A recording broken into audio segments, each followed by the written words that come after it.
What is your philosophy.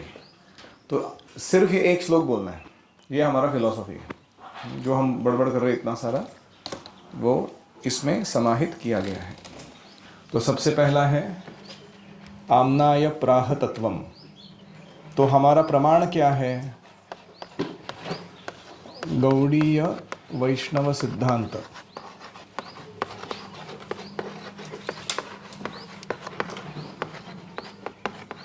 के 10 मूल तत्व।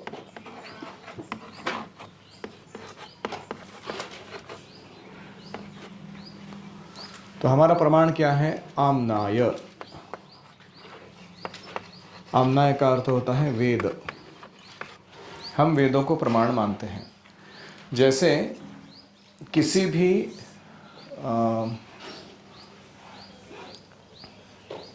कोर्ट में वो उस देश का जो संविधान है या पीनल कोड है उसको वो कोट करते हैं, उसके आधार पर वो लॉ या केस डिसीजन के काम होते हैं। ऐसे ही हम किसको प्रमाण मानते हैं? What is our constitution? Veda. आम्नाय मैंने देखा आगम निगम, श्रुति और स्मृति, वे दोनों को हम क्या मानते हैं? प्रमाण मानते हैं। उसके आधार पर हम बाकी सारा चीज़ बोल रहे हैं, यानी हम शब्द प्रमाण को मानते हैं।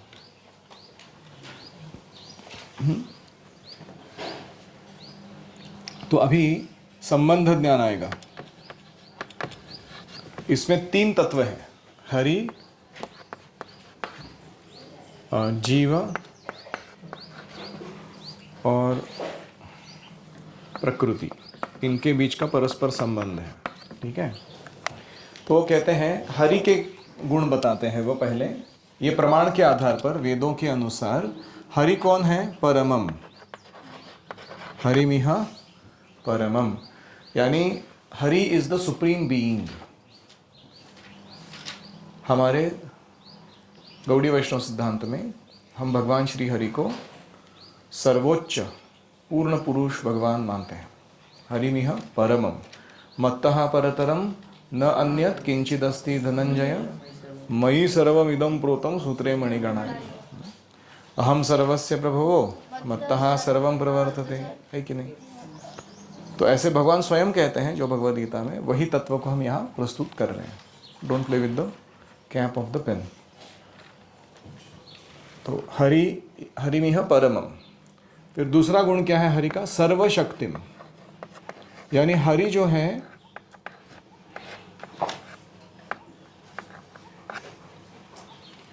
वे अनेक अनेक शक्तियों के स्रोत हैं। अभी वो कौन कौन सी शक्तियां हैं वो अगले श्लोक में देखेंगे हम। उसके बाद में मुख्य रूप से 3 शक्ति हैं, अंतरंग, बहिरंग और तटस्थ।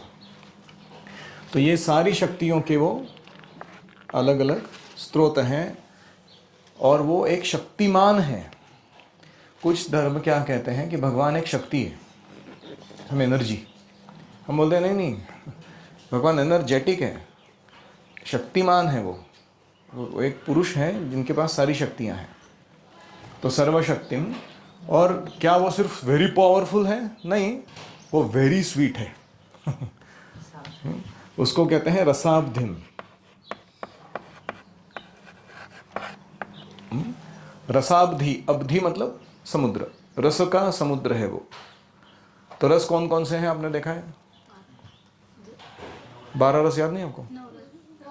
ठीक है, नवरस किसको याद है? हास्य, श्रृंगार, करुणा, बीभत्स, घृणा। ठीक है, शांत। तो ये जो रस है 12 है टोटली, वो सारे 12 रसों के भंडार स्वयं भगवान श्री कृष्ण है। सो ये सर्वशक्ति में बताता है कि God is all powerful, all powerful. और ये रसाब्धि में बताता है कि गॉड इज ऑल स्वीट, मधुर है वो। अधरम मधुरम वदनम मधुरम मधुराधिपतेर अखिलम मधुरम। सब रसाब्ध, सब कुछ मधुर है भगवान के बारे में जो चीज़ हो। जनरली इस जगत में कोई बहुत पावरफुल चीज़ होती है ना, वो बहुत अगली होती है। आपने देखा है? जैसे जेट प्लेन चल रहा है, तो उसका अगर इंजन देखोगे आप तो इतना भयंकर दिखता हो दिखने में, जेट का प्रोपेलर इंजन है कि नहीं। और कोई बहुत ही स्वीट रहता ना तो बहुत ही नाजुक रहता है, वो पावरफुल नहीं रहता वो बहुत बार, जैसे लाइक अ फ्लावर है ना। तो भगवान क्या है? ऑल पावरफुल, ऑल स्वीट, सर्वशक्तिम प्रशांत। अभी जीवों के बारे में बोल रहे हैं। इसके बाद तद भिन्नांशांश, पहला बात बोलते हैं कि ये भिन्नांश है भगवान के,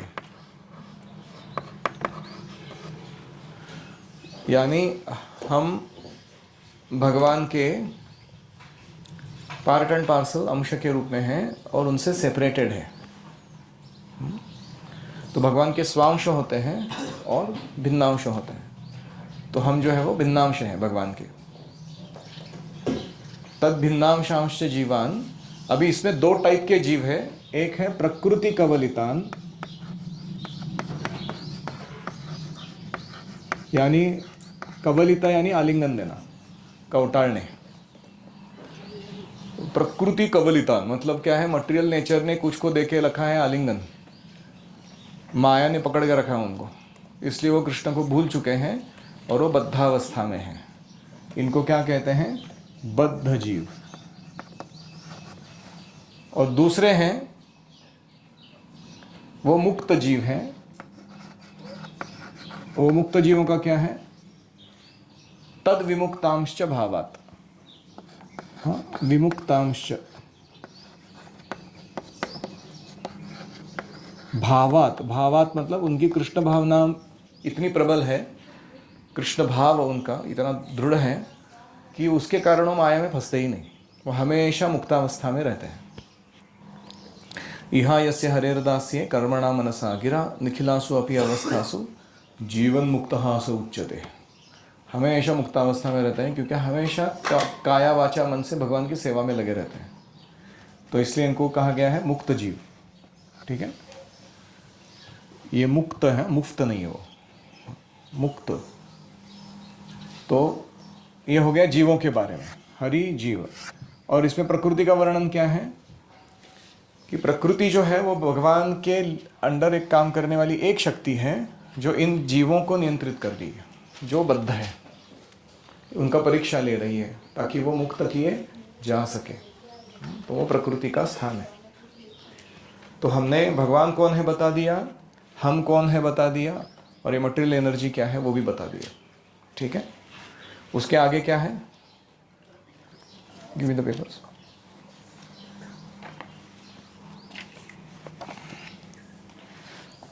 अभी ये संबंध किस प्रकार का है इन तीनों के बीच, उसको कहते हैं भेदा भेद प्रकाशम।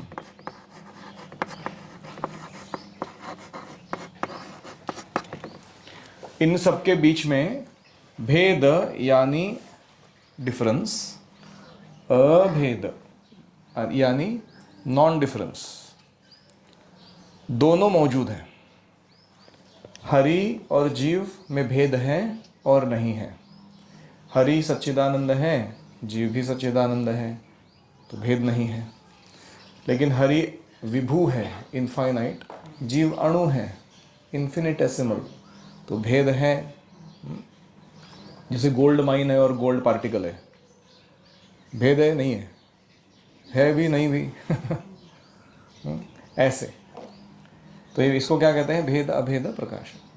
ऐसे ही हरि और प्रकृति में भेद है और भेद नहीं भी है। ऐसे ही जो जीव और प्रकृति है इनमें भेद है और नहीं भी है।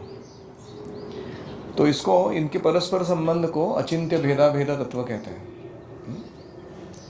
तो ये हमारे चैतन्य महाप्रभु का दिया हुआ सबसे फर्स्ट क्लास फिलोसॉफिकल अंडरस्टैंडिंग है एकदम। इसके परे और कोई नहीं है देने वाला। वो कहते हैं सकलम अपि हरे है साधनम।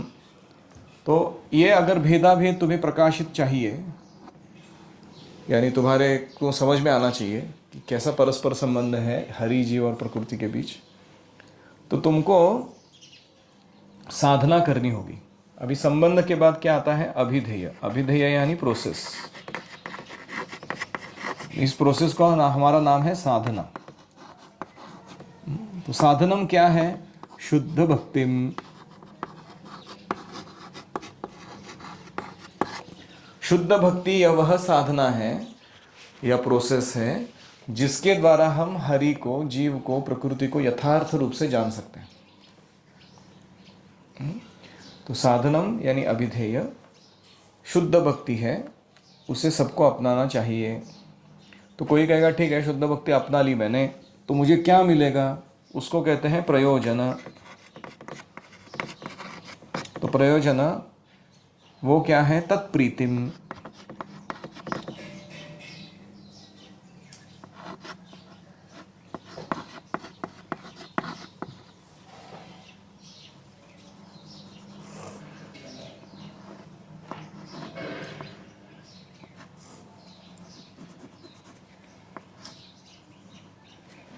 तत्प्रीतिम यानी लव ऑफ गॉड, भगवत प्रेम। ये क्या है? प्रयोजन। क्या मिलेगा ये सब करके? हाँ, गौड़ीय वैष्णविज्म फॉलो करके क्या मिलेगा तुमको? गोलोकेर प्रेम धन, हरिनाम संकीर्तन, वो मिलेगा तुमको।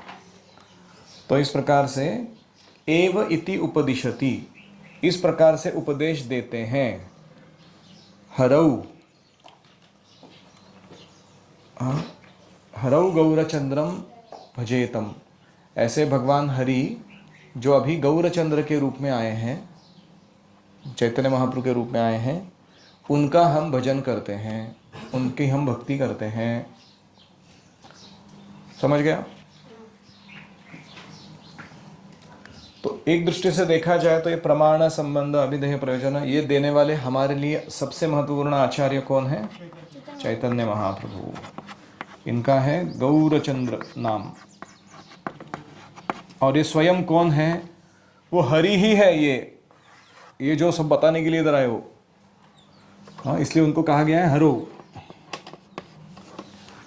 इस प्रकार ये स्वयं हरि एक शिक्षक के रूप में आए हैं, गौरचंद्र के रूप में, और उन्होंने हमको ये दशमूल तत्व दिए हैं, उनका हम भजन करते हैं। ये है गौड़ीय वैष्णविज्म। सिंपल। तो अभी पुनः एक बार देखते हैं श्लोक के साथ। ओके, साथ में बोलिए। आम्नाय प्राह तत्वम हरिमिह परमं सर्वशक्तिं रसाब्धिं तद्भिन्नांशांश्च जीवान् प्रकृतिकवलितान् तद्विमुक्तांश्च भावात् भेदाभेदप्रकाशं सकलमपि हरेः साधनं शुद्धभक्तिं तत्प्रीतिम् एव इति तत्प्रीतिं हरौ एव इति उपदिशति गौरचंद्र स्वयं सह गौरचंद्र भजेतम। ठीक है, कहीं कहीं भेद है वो श्लोकों में, कौन सा शब्द कहीं पर आता है, डोंट वरी अबाउट इट। तो ये हो गया दशमूल तत्व। किसी का कोई प्रश्न है?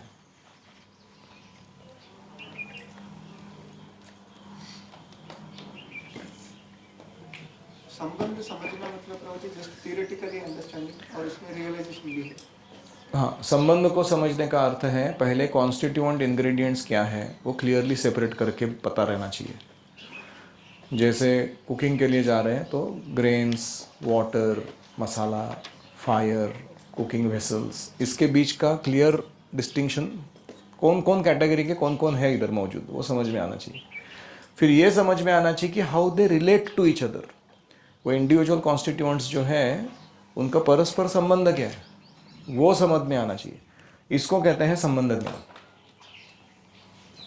तो क्या इसमें रियलाइजेशन इंक्लूडेड है? रियलाइजेशन तब इंक्लूडेड है जब तुम उस प्रोसेस को फॉलो करने लगोगे, तब तक नहीं इंक्लूडेड है, तब तक वो थियोरेटिकली है।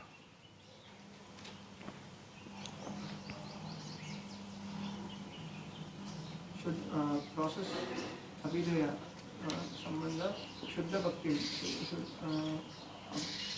हम जो साधना भक्ति प्रैक्टिस कर रहे थे इसका अर्थ हम उस संबंध को रियलाइजेशन पाथ में चल रहे हैं। हाँ, तो शुद्ध भक्ति जो है वो 4 स्तर पर होती है। वैधि साधना भक्ति, रागानुग साधना भक्ति, भाव भक्ति, प्रेम भक्ति, ये सभी शुद्ध भक्ति हो सकती है। हालांकि बद्धावस्था में गुरु के आदेशानुसार हम कर रहे हैं साधना भक्ति, लेकिन ऐसा नहीं कि वो शुद्ध भक्ति नहीं रहेगी अगर हम अपने गुरुजी को बोला हुआ सब चीज़ बराबर फॉलो कर रहे हैं उनको प्लीज करने के लिए। That is also pure devotion. आगे रागानुग स्तर आएगा, स्पॉन्टेनियस अट्रैक्शन आएगा, फिर भाव, फिर प्रेम। जैसे आम जो होता है वो कच्चा अवस्था में भी आम होता है और पक्का अवस्था में भी आम होता है कि नहीं? उसको दूसरा नाम नहीं होता ना कुछ। तो कच्चा आम को कच्चा क्यों कह रहे हैं? हाँ, वो धीरे, उसको करना इतना ही, लटके रहो बस पेड़ पे, अपने आप पक जाएगा वो। ऐसे हम लोग को भक्तों के संग में लटके रहना, इधर धीरे धीरे धीरे साल जैसे बीतते जाएंगे, हम अच्छा साधना करते करते एक दिन परिपक्व हो जाएंगे। वही आम मीठा लगेगा, पहले जो कच्चा लग रहा था उसके साथ से एसोसिएट करना बहुत गड़बड़ लग रहा था, है कि नहीं? तो इसलिए साधनम शुद्ध भक्तिम, ये कौन से भी स्तर पर हो, साधना के स्तर पर, भाव के स्तर पर, प्रेम के स्तर पर, शुद्ध भक्ति ही कहलाता है। और कोई प्रयोजन मतलब गोल, उद्देश्य, क्या चाहिए तुमको ये सब करके? तो तत्प्रीतिम, तत् मतलब भगवान की प्रीति, उसको लव ऑफ गॉड कहते हैं या कृष्ण प्रेम कहते हैं। ये प्राप्त करना हमारा मुख्य उद्देश्य है।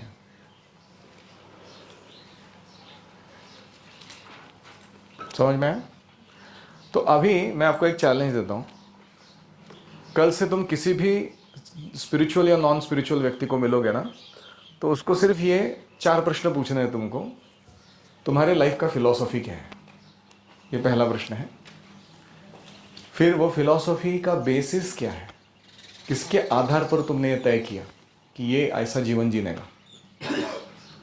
फिर पूछने का कि अल्टीमेट गोल क्या है, और फिर पूछने का उसको प्राप्त करने का मार्ग क्या है। दूध का दूध, पानी का पानी, एकदम क्लियरली तुमको समझ में आएगा वो व्यक्ति क्या है, क्या चीज़ है वो। जैसे कोई ऐसे नॉर्मल भौतिकवादी व्यक्ति को हमने पकड़ा, उसको बोला कि what is your philosophy of life, खाओ पियो मजा करो। किसने देखा है मरने के बाद क्या होता है? ठीक है, इसका प्रमाण क्या है, किसने बताया है तुमको ये? तो वो बोलेगा कि कोई मेरा हीरो है मेरे लाइफ का, जिसने ऐसा जीवन जी के दिखाया। या वो बोलेगा कि मैंने अपने मन के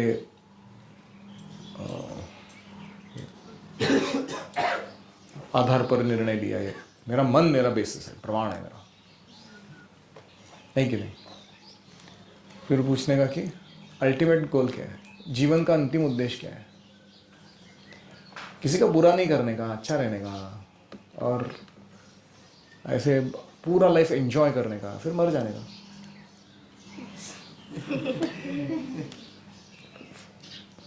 एंजॉय फुल्ली, डाई कंप्लीटली, ऐसा ऐसा ऐसा कुछ तो वो बोलेंगे। फिलॉसफी है ना उनका भी, उनके पास भी फिलॉसफी है। और फिर उसको बोलने का कि ठीक है इसको फॉलो करने की प्रोसेस क्या है, तो वो बोलेगा कि पैसा कमाने का पहले सबसे महत्वपूर्ण रिक्वायरमेंट है वो। इतना पैसा कमाने का कि दुनिया उंगली मुंह में डाल दे हमारे पैसे को देखकर। और फिर भोग के साधन जुटाने का पैसा कमाने के बाद, और फिर बॉडी को फिट रखने का, भोग करने के लिए हमेशा अति नहीं करने का, लेकिन कंट्रोल्ड वे में बहुत एंजॉय करते रहने का। तो ऐसे उनका means of achieving the goal है कि नहीं? तो हमें क्या समझ में आता है इसकी बड़बड़ सुनने से? हमारा philosophy, life philosophy and bases क्या है, हमारा गोल किस दिशा में हम जा रहे हैं, एंड उनको जाने के लिए प्रोसेस क्या है। प्रोसेस क्या है। तो इससे हमें समझ में आता है कि ये कौन से चेतना के स्तर पर है, what is is level of consciousness. वो तो पशु से ज़्यादा उन्नत नहीं हुआ है, वो एनिमल कॉन्शियसनेस में ही है वो आदमी अभी भी, है कि नहीं। तो ऐसे ही कोई मायावादी को मिलेंगे या जो भी, तो उनका हर एक का फिलोसफी है अपने लाइफ का, we have to understand clearly. ठीक है, तो अभी अगले जो 10 श्लोक है ना, वो इसमें से एक एक तत्व का विस्तार से वर्णन है। क्यों हम आमनाय को प्रमाण मान रहे, वाई, या हरि को परमम क्यों बोला हमने, तो उसका हर एक का वो विस्तार से वर्णन देंगे। तो अभी वो श्लोक हम अगले सेशन में देखते हैं। ओम हरे कृष्णा कृष्णा कृष्णा हरे हरे, हरे राम राम राम हरे हरे, हरि ओम तत्सत्।